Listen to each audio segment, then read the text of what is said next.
এই যে গ্যাসটা। হুম, আচ্ছা, এই যে গ্যাসটা ভাই হাতে নেন, আপনার ছেলের যে গ্যাসটা আপনার মাটি তলে পুঁতেন ভাই, এদিকে লক্ষ্য। আসসালামু আলাইকুম প্রিয় দর্শার্থী। আলহামদুলিল্লাহ, আমি আজকে আসছি কিশোরগঞ্জ জেলা মিঠাবন উপজেলা বৈরাটি ইউনিয়ন। আমার বাড়ি বাড়ি এসে বৈরাটি মধ্যপাড়া, যেখানে একটা সাইনবোর্ড দেওয়া আছে কৃষি কেন্দ্র বৈরাটি আসছিলাম।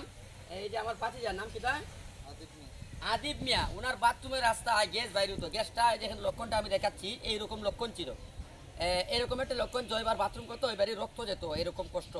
তো ওরা আমাকে হবিগঞ্জ থেকে বারবার ফোন করে, আমি অনেক আগে ফোন করছিল কয়েকদিন আগে, আজকে আসলাম এখানে মুতাব্বির বাইরের সাহায্য নিয়ে, এখানে আজকে মিরাবন আসলাম।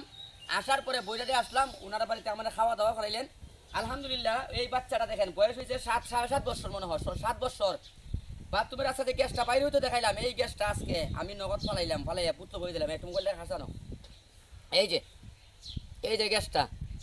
হুম, আচ্ছা, এই যে গ্যাসটা ভাই হাতে নেন, আপনার ছেলের যে গ্যাসটা আপনার মাটি তলে পুঁতেন ভাই, এদিকে লক্ষ্য করেন, এদিকে সান ক্যামেরা ভাই সান, ইয়ার তো দাও ভাই, ঠিক আছে নি চিকিৎসাটা, এদিকে চাও, ঠিক আছে নি ভাই, ঠিক আছে। এখন ভাই, আমি যে আপনার কাছে চিকিৎসা করেছি, কোনো খাটাছিরা করছি, কীভাবে আনছি একটা জিনিস খাওয়াইয়া, খাটাছিরা এবং অপারেশন সারা, ইনশাল্লাহ এরকম গ্যাস হইলে অবশ্যই অবশ্যই পারি। আমার ভাই একটু দুইটা কথা কও, দুইটা সালাম দো ভাই, দুইটা কথা কও যে ভাই ওই আপনি কোন না আমার ছেলের রূপটা আসিল, ইনশাল্লাহ পালাই দিলে কোন।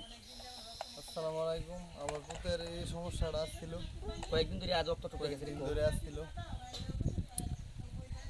হ্যাঁ, আলহামদুলিল্লাহ, আমি ভাই একটু কথা কইতে সমস্যা, চিকিৎসা করিয়া বাড়িটা সুন্দর মতো ফেলাই দিছি। আর ভবিষ্যতে দোয়া করি আমার বাচ্চা যেন বড় হয়, আজ থেকে ব্লাড বন্ধ হয়ে যাবে, আল্লাহ যেন উন্নতি করে। হ্যাঁ, এরকম রোগী হলে আজই যোগাযোগ করুন, আমার এই নাম্বারে যোগাযোগ করবেন। আসসালামু আলাইকুম রহমতুল্লাহি ওয়া বারাকাতুহু। ধন্যবাদ সবাইকে।